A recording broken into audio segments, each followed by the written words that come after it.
say this? Can I say this? Can I say this? Who out of these 23 worthies do you believe has a pan-India presence that they can actually replace Sonia Gandhi or even a Rahul Gandhi for all the weaknesses of the Gandhi family? They remain your mascot. My point is, it's one thing to talk about the need for internal democracy, have elections to various organizational posts, have a proper Congress parliamentary board, all fair enough. But who's going to lead your party?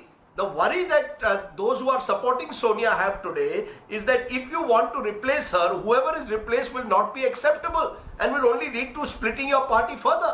That's the question, Mr. Jha.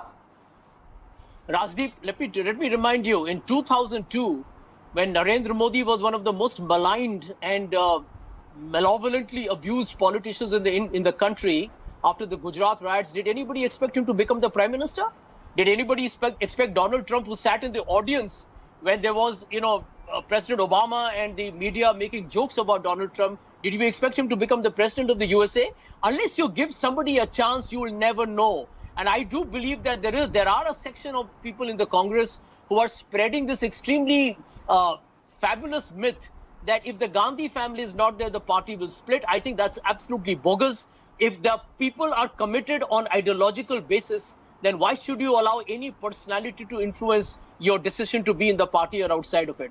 I am in the party and I will continue to be in the Congress no matter who heads it. But I do believe that it is in a democratic spirit. If there was a truly vibrant internal platform, do you think Mr. Ghulam Nabi Azad and Milind Devara would have to actually write a letter? I think these are manifestations of despair. But at the same time, there is hope. Many believe it's for preservation. The criticism, Mr.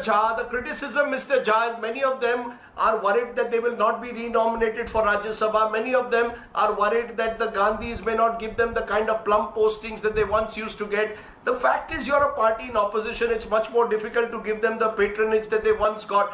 Many of them are seen as drawing room netas who can't attract more than 1,000 people at a rally. Many of them were defeated in the recent Lok Sabha elections. That is also the harsh reality. Let's get real. Well, Rajdeep, many of them are former chief ministers. Many of them are current members of parliament. I don't think we should try and diminish or dissipate their relevance in the past or today. And I also want to let you know, Rajdeep, and I'm saying so with complete confidence, that they have not just contributed in the past, they are people without any fears. I'm telling you, the people who have signed on the letter are fearless for only one reason. They care for the Congress. And I think any true Congress soldier today must back it. This is not about being anti-Gandhi family. The letter clearly says that the Gandhi family are integral to the Congress's entire future. Who's debating that? I have said so, and I'll say it on your channel, that if Mr. Gandhi tomorrow is not the president ever, he will still remain a big political capital, a huge political brand. I mean, these things remain. Nobody's challenging that at all.